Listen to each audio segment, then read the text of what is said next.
Hi అండి. Welcome back to కథల పొదరిల్లు. ఈరోజు కథ ప్రణయ సంఘర్షణ ఎపిసోడ్ నెంబర్ 67. కథను రచించిన వారు చిన్ను గారు, వాయిస్ ఓవర్ శ్వేత. ఇక లేట్ చేయకుండా స్టోరీలోకి వెళ్ళిపోదాం. వీడియోలోకి వెళ్ళే ముందు ప్లీజ్ చిన్న లైక్ చేసి హైప్ ఇవ్వండి. ఏయ్, నీకెంత పొగరే, నన్నే చిటికేసి పిలుస్తున్నావు. నన్నే చూసావు కానీ నా పొగరు పరిచయం కాలేదు కదా, అందుకే తెలీదనుకుంటా. కానీ ఇకపై తెలుసుకుంటావు. తన నేల్స్ని పొగరుగా చూస్తూ చిన్న స్మైల్ చేస్తూ అంటుంది భూమి. భూమి, నా ముందే పొగరు చూపిస్తున్నావు.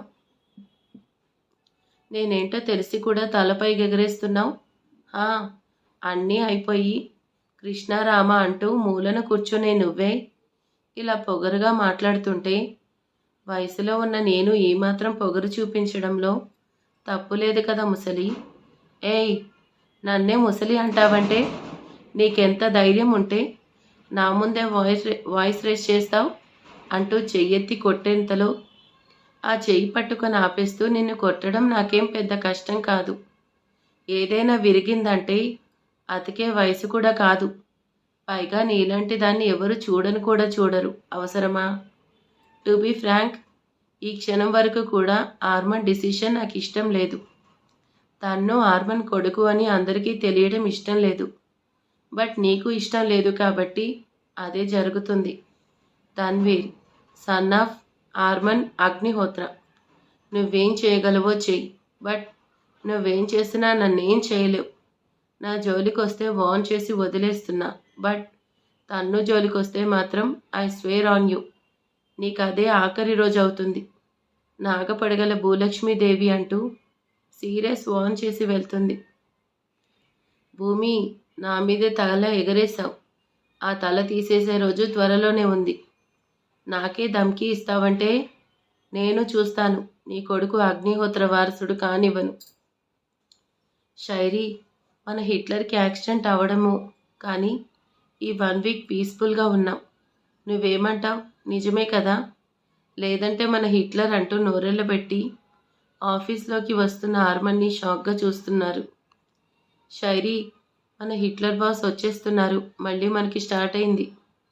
తనను భయంగా చూస్తున్న తన స్టాఫ్ని కళ్ళతోనే కంట్రోల్ చేస్తూ తన క్యాబిన్లోకి వెళ్ళాడు విశోక్.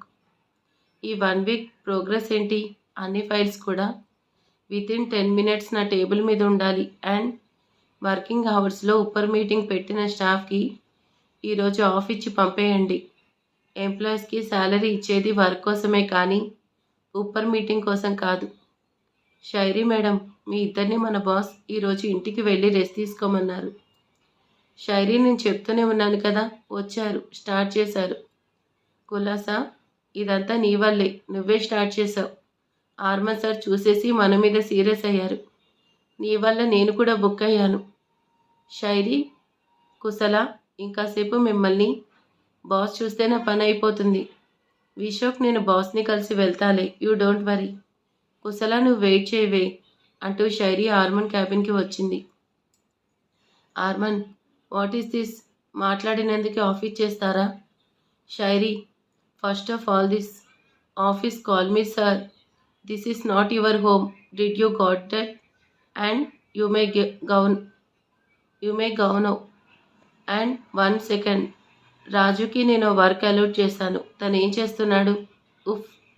భూమి అన్నట్టు నిజంగానే ఆర్మన్ సార్ మిస్టర్ ఆరిగెంట్. పాపం భూమి ఎలా బేడ్ చేస్తుందో. షైరీ, సార్, దిస్ ఈస్ ఆఫీస్ కదా, ఇక్కడ వేరే మ్యాటర్ డిస్కస్ చేయకూడదు. పైగా నాకు ఈరోజు ఆఫ్ కదా, వెళ్ళి రెస్ట్ తీసుకోవాలి అంటూ షైరీ వచ్చేసింది. షైరీ షూ అంటూ రాజుకి కాల్ చేశాడు. రాజు, నేను చెప్పింది ఏం చేశావు? ఎంతవరకు వచ్చింది? సార్, మీరు చెప్పిన ప్లేస్కి వచ్చాను. అండ్ ఇక్కడ సీసీ ఫుటేజ్ని చెక్ చేసి ఇన్ఫామ్ చేస్తాను. రాజు, డూ 1 thing, ఆ ఫుటేజ్ మొత్తం నాకు సెండ్ చేయి. ఆ యాక్సిడెంట్కి రీజన్ అయిన వాళ్ళను నేను పట్టుకోవాలి. వాళ్ళంతా నేను చూడాలి. అంజలి, ఏంటే నేను లోపలికి వస్తుంటే పంతులు వెళ్తున్నాడు? ఎందుకు వచ్చాడు? ఇప్పుడేం పండగలు లేవు కదా, పూజలు ఏమైనా చేస్తున్నారా? తన్నుని మా వారసుడిగా ప్రకటిస్తున్నారు కదా, అలానే ఆ రోజే తన్నుని ఆర్మన్ దత్తత తీసుకోవడానికి ముహూర్తం ఖరారు చేశారు. ఒసేయ్ నీకేమన్నా పిచ్చా? వాడిని వారసుడు అంటూ వాడికి ఆస్తి ఇస్తున్నారు. అసలు ఏం చేస్తున్నారే? అమ్మ నీకు ఆల్రెడీ చెప్పాను, ఇది నా ఫ్యామిలీ విషయం. నువ్వు ఇన్వాల్వ్ అయితే నీకే మంచిది. నువ్వు ఇన్వాల్వ్ కాకపోతే నీకే మంచిది. తన్నుని నీలాంటి వాళ్ళు మళ్ళీ ఏమనకుండా ఉండాలంటే ఆర్మన్ తీసుకున్నదే గుడ్ డిసిషన్. చా, ఈ కార్యక్రమం ఎలా జరుగుతుందో నేను చూస్తాను. ఆ రోజు నైట్ ఆర్మన్, ఈరోజు పంతులు గారు వచ్చారు. తన్నుని నువ్వు కోరుకున్నట్టే లీగల్గా మాత్రమే కాదు, పద్ధతిగా కూడా మన వారసుని చేసుకుంటున్నాం. ఈ ఫ్రైడే మార్నింగ్ 10కి ముహూర్తం బాగుందంటే 2 డేస్లో అరేంజ్మెంట్స్ కంప్లీట్ చేయాలి. ప్రెస్కి కూడా ఇదంతా ఇన్ఫామ్ చేయాలి. డాడ్ నేను చూసుకుంటాను. అండ్ ఎక్కడ కూడా మిస్టేక్ జరగకూడదు. ఈవెంట్ మేనేజ్మెంట్కి అలర్ట్ చేయండి. అన్నీ వాళ్ళే చూసుకుంటారు. ఆర్మన్ డైరెక్ట్గా తన రూమ్కి వస్తూనే తన కళ్ళు రూమ్లో భూమి కోసం వెతుకుతున్నాయి. వైఫ్ అంటే మార్నింగ్ హస్బెండ్ బయటికి వెళ్తుంటే ఎదురొచ్చి నైట్ తన కోసం వెయిట్ చేస్తుంది. అందరి ఇళ్లలో సేమ్ ఇలానే ఉంటుంది. బట్ నాకేంటో నా పెళ్ళం కనీసం నాకు ఎదురు రాదు, నా కోసం ఎదురు చూడదు. ఈ పెంకి పెళ్ళం ఎప్పుడు మారుతుందో, నన్నెప్పుడు అర్థం చేసుకుంటుంది అనుకునేంతలో భూమి డోర్ ఓపెన్ చేసి లోపలికి వచ్చింది. భూమి, నన్ను చూసి కూడా అలా వెళ్ళిపోతున్నావేంటి? నేను నీకోసమే వెయిట్ చేస్తున్నాను. మిస్టర్ ఆర్మన్, నేనేం నీకు చెప్పలేదే, నిన్నెవడు నా కోసం వెయిట్ చేయమన్నాడు? ఆర్మన్ తన టైతో భూమిని చుట్టేస్తూ తన కౌగిల్లోకి తీసుకుంటూ చిన్నగా స్మైల్ చేశాడు. What's wrong with you? Behave with your self. నాకేం కాలేదు బేబీ. అండ్ ఐ నో, నేనేం డ్రింక్ చేయలేదే, కంప్లీట్ కాన్షియస్లోనే ఉన్నాను. నేనేం చేస్తున్నానో నాకు బాగా తెలుసు. నా ఎదురుగా ఉన్నది నా పెంకి పెళ్ళం. అండ్ ఇప్పుడు నా పెంకి పెళ్ళాన్ని అంటూ బుగ్గ మీద కిస్ చేస్తూ ఇలా ముద్దు పెట్టాను, నాకు తెలుస్తుంది. అలానే ఇలా హక్ చేసుకున్నాను. I know that very well. And ఇప్పుడు అంటూ భూమి అదరాలను కిస్ చేయబోతుంటే భూమి ఆర్మన్కి పంచించేసరికి ఓస్ని అంటూ భూమిని వదిలేస్తూ తన స్టమక్ని పట్టుకున్నాడు.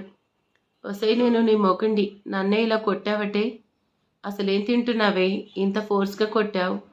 నా మీద చాలా కోపం పెట్టుకున్నావు కదా రాక్షసి. ఇప్పుడు నువ్వు చూస్తుంది ఒకప్పుడు భూమి కాదు. నా దగ్గరకు వస్తే రిజల్ట్స్ ఇలానే ఉంటుంది. నాకు దూరంగా ఉంటే నీకే బెటర్. ఫ్రెష్ అయితే డిన్నర్ చేయొచ్చు. భూమి డాడ్ ఇప్పుడే చెప్పారు, 2 డేస్లో తన్నుని దత్తత తీసుకోవాలి అంటున్నారు. అసలు ఇదంతా అవసరమా? తన్ను నా కొడుకే అనే నిజాన్ని అందరికీ చెప్తే ఏం చెప్తావు? ఒళ్ళు కొవ్వెక్కి ఓ ఆడపిల్లను అనుభవించాను, దానివల్ల తను ప్రెగ్నెంట్ అయ్యింది అని చెప్తావా? నీ వల్ల నేను కోల్పోయిన నా జీవితం గురించి చెప్తావా? ఇన్నేళ్ళు నీ వల్ల పడిన బాధను చెప్తావా? నా కన్నీళ్లకు సమాధానం చెప్తావా? తన్ను దృష్టిలో నువ్విప్పుడు తండ్రి స్థానంలో ఉన్నావు, కానీ నిజం తెలిసిన రోజు నిన్ను కనీసం మనిషిగా కూడా చూడడు. నువ్వెవరో తెలిస్తే నాకే బెటర్. బట్ నిజం చెప్పడం నువ్వనుకునేంత ఈజీ కాదు. కావాలంటే ట్రై చేయి అంటూ భూమి బయటకు వెళ్ళిపోయింది. భూమి చెప్పింది కూడా నిజమే కదా. తన్ను దృష్టిలో నేనేంటి? అసలు నేనే తన తండ్రి అనే నిజం తెలిస్తే ఎలా రియాక్ట్ అవుతాడు? నన్ను అగ్రీ చేస్తాడా? ఇక్కడ ఎందుకు ఆలోచించలేదు? ఫస్ట్ తన్ను మనసులో మాట తెలుసుకోవాలి. అర్పిత, ఈరోజు మీ డాడ్ కాల్ చేశారు. తన్నుని మీ అన్నయ్య అడాప్ట్ చేసుకుంటున్నారు. నిన్ను మన ఫ్యామిలీస్ని ఇన్వైట్ చేశారు. సచ్ ఏ గ్రేట్ థింగ్ కదా. ఇట్స్ ఏ ఫూలిష్ థింగ్ అంటూ వచ్చాడు బలరాం. ఇలాంటి పిచ్చి పనులు చేస్తే గ్రేట్ అనకూడదు, వరస్ట్ అనాలి. అర్థమైందా? మావయ్య, మా వాళ్ళు ఏం చేశారు? ఎందుకు ఇలా అంటున్నారు? నన్నేమైనా అన్నా పర్లేదు, బట్ మా వాళ్ళనంటే మాత్రం ఒప్పుకోను. ఈ ఆడలేడీస్కి పుట్టిల్లంటే ప్రేమ, అత్తిల్లంటే ద్వేషం అనే ఫార్ములా చేంజ్ చేయాలి. నేను చెప్పేది నీ మంచి కోసమే అర్పిత. నన్ను ఎందుకు అర్థం చేసుకోవట్లేదు? నీ అన్న ఆర్మన్ బాబు భూమిని పెళ్లి చేసుకోవడమే కాకుండా దాని కొడుక్కి తండ్రిలా ఉన్నాడు, కానీ తండ్రి కాదు. ఆ ఆడదానికి పెళ్లి కాకుండానే వాడు పుట్టాడు. అసలు వాడికి బాబు ఎవడో తెలీదు. పెళ్ళైతే అగ్నిహోత్ర వారసుడవుతాడా? ఇప్పుడు అడాప్ట్ చేసుకుంటే ఆ ఆస్తిలో షేర్ ఇవ్వాలి. దీనికంటే ముందే నువ్వు మాట్లాడి నీ షేర్ నువ్వు తీసుకోవడం బెటర్. లేదంటే నీకు చేతుకి అన్యాయం జరుగుతుంది. రేపే నువ్వు నీ నాన్నతో మాట్లాడి ఫైనల్ చేసుకో అర్పిత. మావయ్య, యాక్చువల్లీ మీరు చెప్తుంటే నాకు నిజమే అనిపిస్తుంది. మీరు చెప్పినట్టే చేస్తాను మావయ్య. నా కోడలు బంగారం, నవ్వుతూ అంటాడు బలరాం. నువ్వేం చేస్తావంటే ఫంక్షన్కి వెళ్ళి అక్కడ నీ డాడ్ అండ్ ఆర్మని నిలదీసి నీకు రావాల్సిన ప్రాపర్టీ అసెట్స్ అన్నీ కూడా తెచ్చేసుకో. డాడ్, ఇప్పుడు అదంతా అవసరమా? ఎందుకు అర్పితని ఫోర్స్ చేస్తున్నావు? చైతు, నన్నేం మావయ్య ఫోర్స్ చేయట్లేదు. ఇన్ఫ్యాక్ట్ అడ్వైస్ చేస్తున్నారు. చైతు, నా కోడలు ప్రాక్టికల్. తనని చూసి నేర్చుకోరా. నీ భర్త ఒట్టే అమాయకుడు, తనకేం తెలీదు. అన్నీ నువ్వే దగ్గరుండి చూసుకోవాలమ్మా. హా మావయ్య, మీ అబ్బాయి చాలా అమాయకుడు, తనకేం తెలీదు. అంతే కదా చైతు, నీకేం తెలీదు కదా? అర్పిత నన్ను కావాలనే కార్నర్ చేస్తుంది. నేను ఇక్కడే ఉంటే ప్రాబ్లం. ఎస్కేప్ చైతు అనుకుంటూ చైతు మనసులోనే అనుకుంటున్నాడు. మావయ్య, అంటే ఇప్పుడు భూమి వదినకి పెళ్లి కాకుండానే తన్ను పుట్టాడు కాబట్టి తన్నుకి వాల్యూ లేదంటారా? అర్పిత, నిజమే కదా. పెళ్లి కాకుండా తల్లైతే పుట్టిన బిడ్డకి సొసైటీలో రికగ్నైజేషన్ ఉంటుందా? నీ డాడ్ అండ్ ఆర్మన్ ఒప్పుకున్నారు, కానీ ఎవరైనా అలా పుట్టిన బిడ్డను ఒప్పుకుంటారా? డాడ్, ఇప్పుడు ఆ టాపిక్ అవసరమా? లెట్స్ చేంజ్ ఇట్ టాపిక్, నవ్వుతూ అంటాడు చైతు. చైతు, ఇప్పటి వరకు నువ్వే నిజం చెప్పాలని వెయిట్ చేశాను. బట్ ఇప్పటికీ నువ్వు చెప్పలేకపోతున్నావు. నీ వల్ల రేపు నా బిడ్డకి కూడా ఎలాంటి సిచ్యువేషన్ వస్తుందంటే నిన్ను జన్మలో క్షమించలేను. ఇప్పుడే నేను ప్రెగ్నెంట్ అనే నిజాన్ని చెప్పేస్తాను. ఈ క్షణమే చెప్పేస్తాను. మావయ్య, మీతో విషయం చెప్పాలి. లేట్ అవుతుంది. అదే డాడ్తో ఇప్పుడు మాట్లాడడం అవసరమా? రేపు డిస్కస్ చేయొచ్చు కదా. చైతు, ఇది ఇప్పుడే చెప్పాలి. ఇలాంటి విషయాలు లేట్ చేయకూడదు కదా మావయ్య. యాక్చువల్లీ అంటున్న అర్పితకి వామిట్ సెన్సేషన్ ఉంటే వాష్బేసిన్ దగ్గరికి వెళ్ళింది. What happened? Are you all right? Dad, she is all right. I will take care of her అంటూ అర్పిత అన్కాన్షియస్ అవుతుంటే అర్పిత అంటూ తనను పడకుండా పట్టుకున్నాడు Chaitu. Immediately call the doctor అంటూ బలరాం, ఏం చూస్తున్నావురా, డాడ్ చెప్తున్నాడు కదా, అర్పితని రూమ్లోకి తీసుకెళ్లి డాక్టర్కి కాల్ చేయి అంటూ ప్రపూర్ణ అనేసరికి చైతు అర్పితని రూమ్లోకి తీసుకెళ్లి డాక్టర్కి కాల్ చేశాడు. చైతు, డాక్టర్ వచ్చారు కదా, డోంట్ వరీ, తనకేం కాలేదులే, ధైర్యం చెప్తున్నాడు బలరాం. డాడ్, నేను భయపడేది డాక్టర్ వచ్చినందుకే. ఇప్పుడు డాక్టర్ అర్పిత ప్రెగ్నెంట్ అని నిజం చెప్తే నా పరిస్థితి ఏంటి? నేనేం చెప్పాలి అనుకుంటూ టెన్షన్గా వెయిట్ చేస్తూ, డాక్టర్ రాగానే, డాక్టర్, నా వైఫ్కి జస్ట్ ఫుడ్ పాయిజన్ అయింది, అంతేగా, మేము చూసుకుంటాం. ఈ టైంలో మిమ్మల్ని డిస్టర్బ్ చేశాం, పదండి, మిమ్మల్ని డ్రాప్ చేస్తాను అంటాడు చైతు. చైతు, నా నీడ్ ఆఫ్ దట్. యాక్చువల్లీ తన ఫ్లాట్ అయింది ఫుడ్ పాయిజన్ వల్ల కాదు. She is pregnant, 4th month. ఏం మాట్లాడుతున్నారు? నా కొడుకు పెళ్ళై జస్ట్ 2 months అవుతుంది. బలరాం, ప్రెగ్నెంట్ అవ్వాలంటే పెళ్ళి అయి ఉండాలా? మొత్తానికి పెళ్లి కాకుండానే మీ కోడలు మిమ్మల్ని గ్రాండ్ ఫాదర్ని చేసింది. కంగ్రాచులేషన్ ఫర్ దట్ అంటూ డాక్టర్ వెళ్తుంటే బలరాం షాక్గా చూస్తున్నాడు. డాడ్ అంటున్న చైతు చెంప పగలకొడుతూ రూమ్లోకి వెళ్ళి బెడ్ మీద ఉన్న అర్పిత చేపట్టుకుని బయటికి లాక్కొచ్చాడు. ఏం చేస్తున్నారు? తనను వదలండి. ఛీ, డాక్టర్ చెప్పింది వినలేదా? నిన్ను ప్రేమ పేరుతో మోసం చేసింది. నిన్ను ప్రేమించి ఎవరితోనో ప్రెగ్నెంట్ అయిన దీన్ని బయటకు గెంటేస్తున్నాను. మన ఇంటి పరువుని కాపాడుతున్నాను. మావయ్య, నన్ను వదలండి అంటూ తన చెయ్యి విడిపించుకుంది. ఏయ్, నువ్వు నన్ను అలా పిలువకు. మమ్మల్ని మోసం చేస్తావా? నీకు నా ఇంట్లో స్థానం లేదు. ఎవరెవరిని మోసం చేశారో తెలుస్తుంది అంటూ చైతు ముందుకొచ్చింది. చైతు, ఇప్పటికీ నీకు నిజం చెప్పాలనిపించట్లేదా? నీ కళ్ళ ముందే నీ భార్యను ఇన్సల్ట్ చేస్తున్నా చూస్తూనే ఉన్నావు. ఇన్ని రోజులు మొగుడు కాదు అనుకున్నాను, కానీ నువ్వు మగాడివి కూడా కాదు. ఏయ్, నా కొడుకుని అన్ని మాటలు అంటావా? ఎవరితో తిరిగి ఆ పాపం నా ఇంటికి తీసుకొచ్చి నా కొడుకుని బ్లేమ్ చేస్తున్నావా? ఎందుకంటే నువ్వనే పాపానికి కారణం నీ కొడుకే కాబట్టి. నా కడుపులో బిడ్డకి తండ్రి నీ కొడుకే కాబట్టి. కాదు అని చెప్పమను. ఇంత జరుగుతున్న మౌనంగా ఉన్నాడు. తనని సమాధానం చెప్పమను. కనీసం ఇప్పుడైనా మాట్లాడు చేతు. లేదంటే నీ మౌనం వల్ల నేను మాత్రమే కాదు, మన బిడ్డ కూడా బాధపడాలి. చైతు తను చెప్పేది నిజమేనా? ఏం మాట్లాడవేంట్రా? తను చెప్పేది నిజమా? డా డా డాడ్ అంటే అది యాక్చువల్లీ అంటూ తనని కోపంగా చూస్తున్న అర్పితని టెన్షన్గా చూస్తూ తను చెప్పేది నిజమే. మా పెళ్ళికి ముందే అర్పిత ప్రెగ్నెంట్ అయింది. నాకు ముందే తెలుసు. కానీ నిజం మీతో చెప్పడానికి భయపడ్డాను. చైతు ఇప్పటికైనా నిజం చెప్పావు. నీ భయానికి ఇప్పుడు కూడా నిజం చెప్పావేమో అని భయపడ్డాను. మొత్తానికి నిజాన్ని ఒప్పుకున్నావు. కానీ నేను ఒప్పుకోవట్లేదు. అవును, ఇది నేను ఒప్పుకోను. నువ్వు ప్రెగ్నెంట్ అని తెలిస్తే నా ఇంటి పరువు పోతుంది. ఈ బిడ్డను మా ఇంటి బిడ్డగా నేను ఎప్పుడు ఒప్పుకోను. అసలు ఈ నిజాన్ని మా దగ్గర దాచిపెట్టి పెళ్లి చేశారు.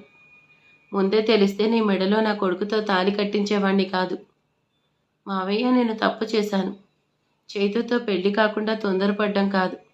అసలు నీ కొడుకుని ప్రేమించి తప్పు చేశాను. తన ప్రేమ నిజమని నమ్మి తప్పు చేశాను. నువ్వేం చేశావో నాకు అనవసరం. కానీ నీలాంటి దాన్ని నా ఇంట్లో ఉంచుకోవాల్సిన అవసరం నాకు లేదు. నీతో తెచ్చుకున్న కడుపుని తీసుకొని నువ్వే బయటికి వెళ్ళంటూ కోపంగా అంటాడు Balaram. Dad, please try to listen. ఎందుకు అర్పితను అలా అంటున్నారు? యూ షట్ అప్ ఫూల్ అంటూ చైతు చెంప పగలగొట్టాడు. ఇప్పటికీ నీ వల్ల నా పరువు పోయింది. ఇప్పుడు అది అందరికీ తెలిసి అందరిలో షేమ్ అవ్వాలా? నీకోసమే తనతో పెళ్లికి ఒప్పుకున్నాను. ఇప్పుడు నేను మీ బంధాన్ని ఒప్పుకోవాలంటే, నువ్వు ఇక్కడే ఉండాలంటే నువ్వు ఒకటి చేయాలి. నేను చెప్పింది చేస్తే నువ్వు ఇక్కడే ఉండొచ్చు అండ్ నా కోడలుగా ఉంటావు. అలాగే నీ బిడ్డను కూడా మా వారసుడిగా ఒప్పుకుంటాను. డాడ్, అర్పిత ఏం చేయాలి చెప్పండి. తను మీరు చెప్పింది చేస్తుంది. ఏం చేయాలో చెప్పండి డాడ్ అంటూ చైతు అనగానే బలరాం అర్పితను తీసుకుని కారులో స్టార్ట్ అయ్యాడు. జూనియర్, ఏం చేస్తున్నావురా? ఈ టైంలో నిద్రపోవాలి కదా. డాడ్, నాకు చాలా వర్క్ ఉంది. రేపు స్కూల్లో నాకు అసైన్మెంట్ ఉంది. ప్రిపేర్ అవుతున్నాను. తను మనసులో తన డాడ్ మీద ఒపీనియన్ ఏంటో తెలుసుకోవాలి. అప్పుడే నేనేం చేయాలో నాకు ఐడియా వస్తుంది అనుకుంటూ వచ్చి తన్ను పక్కన కూర్చున్నాడు. తన్ను తర్వాత ప్రిపేర్ అవ్వచ్చు కదా. నీతో కాసేపు స్పెండ్ చేయాలని వచ్చాను. మనం కాసేపు ఏమైనా టైం స్పెండ్ చేయొచ్చు కదా. సరదాగా ఏమైనా మాట్లాడుకుందామా? డాడీ, ఇప్పుడు మనం ఏం మాట్లాడుకోవాలి? నీకెవరంటే ఎక్కువ ఇష్టం? మామ్ అండ్ నువ్వంటే కూడా చాలా ఇష్టం. మిస్సెస్ న్యూసెన్స్ అంటే నాకు ఇష్టమే కదా. అందుకేగా ఈ బాధ. చిన్నగా గొనుగుతూ తర్వాత అంటాడు. నాని, చీత అందరూ అంటే నాకు చాలా ఇష్టం. తన్ను నీలా ఇండైరెక్ట్గా అడగడం వేస్ట్. డైరెక్ట్గానే అడగడం బెటర్ అనుకుంటూ, తన్ను నీకు ఓన్ డాడీ అంటే ఇష్టమా, ఇష్టం లేదా? నువ్వెప్పుడు మీ మమ్మీని నీ డాడీ ఎవరు, ఎక్కడుంటారు, ఎలా ఉంటాడు అని ఎప్పుడు అడగలేదా? తనని చూడాలి, కలవాలి అనుకోలేదా? తను నిన్నే అడుగుతుంటే నువ్వేంటి సైలెంట్గా ఉన్నావు? ఏమైనా మాట్లాడితే కదా నాకు తెలిసేది. డాడీ, నాకు మామ్, డాడీ, నాని, చీత అందరంటే ఇష్టం. కానీ అతనంటే నాకు ఇష్టం లేదు. ఇప్పుడే కాదు, ఈ జన్మలో నేను తనని చూడాలనుకోవట్లేదు. I hate him. చిన్నప్పటి నుంచి నేను తనని కలవాలి, చూడాలి అనుకున్నాను. కానీ అతన్ని వల్లే మమ్మీ బాధపడింది. మమ్మీకి తన మమ్మీ కూడా దూరం అయిందట. మమ్మీ లేకపోతే నేను ఎంత భయపడతాను. మరి తన మమ్మీ లేకుండా మమ్మీ కూడా భయపడింది కదా. ఇదంతా జరగడానికి అతనే కారణం. అందుకే ఐ జస్ట్ హేట్ హిమ్. తనంటే నాకు అసహ్యం అంటూ అక్కడి నుంచి పరిగెడుతూ బయటకు వెళ్ళిపోతుంటే ఆర్మన్ ఏం మాట్లాడలేక అలానే చూస్తూ బయటకు వస్తూ డోర్ దగ్గర తనకు ఎదురుగా నిలబడిన భూమిని చూసి ఆగాడు. భూమి తన చేతిని నడుం మీద వేసుకుని ఆర్మన్ని చూస్తూ, ఇక్కడ ఏం చేస్తున్నావు అంటూ అడుగుతుంది. ఇది నా ఇల్లు. నేను ఎక్కడుండాలో ఏం చేయాలో నువ్వు చెప్పాలా అంటూ అడుగుతాడు. నేను నువ్వేం చేస్తున్నావని అడగలేదు, ఇక్కడేం చేస్తున్నావని అడిగాను. తన్నుకి నువ్వే తండ్రి అని నిజాన్ని చెప్పాలనుకున్నావు కదా. ట్రై చేసావు, బట్ ఫెయిల్ అయింది కదా. అంటే అన్నీ పక్కనే ఉండి చూసావన్నమాట. మరెందుకే వచ్చి ఏం తెలియనట్టు అడుగుతున్నావు?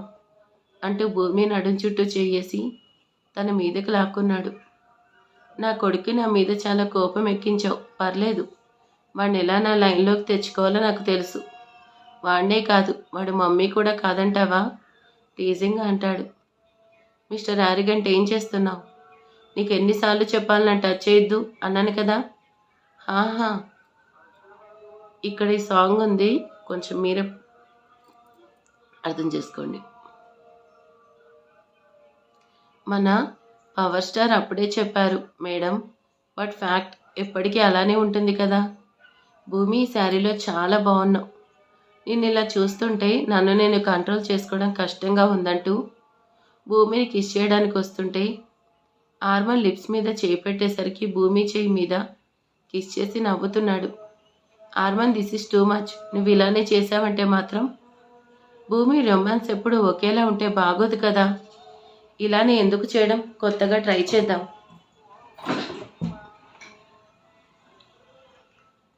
బట్ నువ్వు కూడా కొంచెం సపోర్ట్ చేయాలి కదా, అప్పుడే కదా ఏదైనా బాగుంటుంది కదా అంటూ నార్మల్ని వెనక్కి నెట్టి అక్కడి నుంచి భూమి బయటకు వెళ్ళిపోయింది. భూమి, లెట్సీ, ఎన్ని రోజులు ఇలా దూరంగా ఉండి బెట్టు చేస్తావో చూస్తాను. నవ్వుతూ ఆర్మన్ కూడా బయటకు వచ్చాడు. ఆర్మన్, కమ్ అవుట్, నిన్నే పిలిచేది అంటూ అర్పితను హాల్లోకి తీసుకొస్తూ అంటుంటే ఇంట్లో వాళ్ళంతా బయటకు వచ్చారు. బలరాం గారు, మీరేంటి ఈ టైంలో? అర్పిత, ఏమైంది? అంజలి, చెల్లమ్మ కాసేపు ఆగితే నీతో పాటు అందరికీ చెప్తాను కదా అంటూ ఆర్మన్ రావడం చూసి తన దగ్గరికి వెళ్తాడు. అర్పిత ఇలా ఉందంటే తను ప్రెగ్నెంట్ అని నిజం తెలిసిందా? అందుకే బలరాం గారు సీరియస్గా ఉన్నారా? నేనే మాట్లాడి ఇష్యూ సాల్వ్ చేద్దామనుకుంటే ఈ లోపే ఇలా అయింది. ఇప్పుడేం గొడవ అవుతుంది? టెన్షన్గా చూస్తుంది భూమి. Congrats for that. నేను ఎందుకు కాంగ్రాట్స్ చెప్తున్నానో అర్థం కాక చూస్తున్నావా? అది చెప్పాలనే వచ్చాను. నువ్వు త్వరలో మేనమామ అవుతున్నావు. అర్థం కాలేదా? నీ చెల్లెలు ప్రెగ్నెంట్ అయింది. పెళ్ళైన 1 మంత్కి 4th మంత్ ప్రెగ్నెంట్. నీ ఫ్యామిలీ గురించి గొప్పలు చెప్పావు. పెళ్ళి కాకుండానే ప్రెగ్నెంట్ అయిన నీ చెల్లిని నా కొడుకిచ్చి పెళ్లి చేశావు. సిగ్గుగా అనిపించట్లేదా? అసలు నీకు కనీసం నీ చెల్లెలు ప్రెగ్నెంట్ అని కూడా తెలియదనుకుంటా. ఇదేనా నీ ఫ్యామిలీ స్టేటస్? మీ మావయ్య ఏం మాట్లాడుతున్నాడు? తను చెప్పేది నిజమేనా? మాట్లాడవేంటే? అబద్ధమని చెప్పు, నిన్నే అడిగేది అంటూ అంజలి అర్పిత ఏం మాట్లాడకుండా ఉంటే తనని నిలదీస్తుంది. మామ్, అర్పిత ప్రెగ్నెంట్ అని నాకు ముందే తెలుసు. బలరాం గారు, మరి నా చెల్లి ఎవరి వల్ల ప్రెగ్నెంట్ అయిందో తెలీదా? నీ కొడుకు ఏం చెప్పలేదా? ఆర్మన్ నా కొడుకు చెప్పాడు కాబట్టి నీ చెల్లిని నేను తీసుకొచ్చాను. లేదంటే నితాక్షణంగా గెంటేసేవాణ్ణి. నీ చెల్లి వల్ల నా పరువు పోయే సిచ్యువేషన్ వచ్చింది. నువ్వంటే పెళ్లి కాకుండా తల్లైనా కూడా పెళ్లి చేసుకుంటావు, పెళ్ళన్నీ చేసుకుంటావు. కానీ మా ఫ్యామిలీలో అలాంటివి జరిగితే ఒప్పుకోను. ఈ పెళ్లి చెల్లదు. బలరాం గారు, మీరు అలా మాట్లాడకండి. నా కూతురు తప్పు చేసింది, కానీ ఆ తప్పులో మీ కొడుకు బాధ్యత కూడా ఉంది కదా. నా కూతురికి శిక్ష వేయడం భావ్యం కాదు కదా. మామ్, ఎవరిని ప్రాధేయపడాల్సిన అవసరం లేదు. ఎందుకు కాదంటాడో చూద్దాం. అసలు ఇంత రచ్చ కారణమైన నీ కొడుకుని తీసుకురాలేదా? తన నిర్ణయం కూడా తెలియాలి కదా. నువ్వు బెదిరించి పెళ్లి చేసావు కదా అనేసి బెదిరిస్తే ఏమైనా అవుతుందనుకున్నావా? ఇలాంటి పరువు తక్కువ పనులు జరిగితే అస్సలు ఒప్పుకునేది లేదు. కానీ దీనిలో చైతు తప్పు ఉంది. పైగా ఇద్దరికి పెళ్ళైంది కాబట్టి అర్పితను నా కోడలుగా ఒప్పుకుంటాను, కానీ తన కడుపులో బిడ్డను మాత్రం ఒప్పుకోను. బట్ ఒప్పుకోవాలంటే ఆర్మన్ తన్నుని అడాప్ట్ చేసుకోకూడదు. లేదు, చేసుకుంటాను అంటాడా? అర్పితకు రావాల్సిన ఆస్తి మాత్రమే కాదు, నీ వాటా ఆస్తి అంటే నీ యావదాస్తి కూడా తనకి పుట్టే బిడ్డ పేరు మీద రాయాలి. అప్పుడే ఆ బిడ్డను మా వారసుడిగా ఒప్పుకుంటాను. అంతవరకు నీ చెల్లెలు ఇక్కడే ఉంటుంది. రేపటిలోపు డిసిషన్ తీసుకుంటే బెటర్ అంటూ బలరాం వార్న్ చేసి వచ్చేస్తుంటే, మావయ్య, మీ డిసిషన్ చెప్పారు, నా డిసిషన్ వినకుండా వెళ్ళిపోతున్నారు. తప్పు అంటున్నారు, కానీ ఈ తప్పులో నాదే కాదు, మీ కొడుక్కి భాగం ఉంది. మరి తననేం అడగలేదే. ఈ రోజుకి నిజం చెప్పడానికి భయపడ్డాడు. అలాంటి వాడికి భార్యగా, నీకు కోడలిగా ఉండడం కంటే నా బిడ్డకి తల్లిగా ఉండడమే ఇష్టం. నీ కొడుక్కి చెప్పండి, తన మీద ప్రేమ ఆ రోజే చచ్చిపోయింది.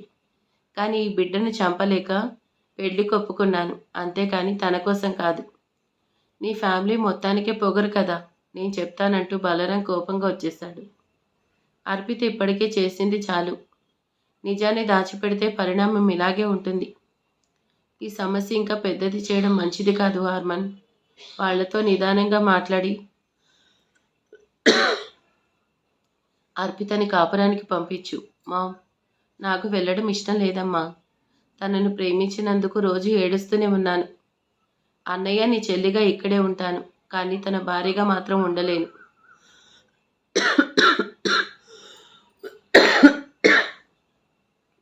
అర్పిత, మార్నింగ్ మాట్లాడుకుందాం. భూమి తనని తీసుకెళ్ళంటూ అర్పితను పంపించాడు. హార్మన్, mom, she needs some time to accept fact. తర్వాత నేనే తనతో మాట్లాడతాను. మరిక తర్వాత ఏం జరగబోతుందో ఏంటో నెక్స్ట్ పార్ట్లో చూద్దాం. ఈ వీడియో ఎలా ఉందో ప్లీజ్ కామెంట్ చేసేయండి, లైక్ చేయండి. Thank you for watching and good night, sweet dreams. Thank you.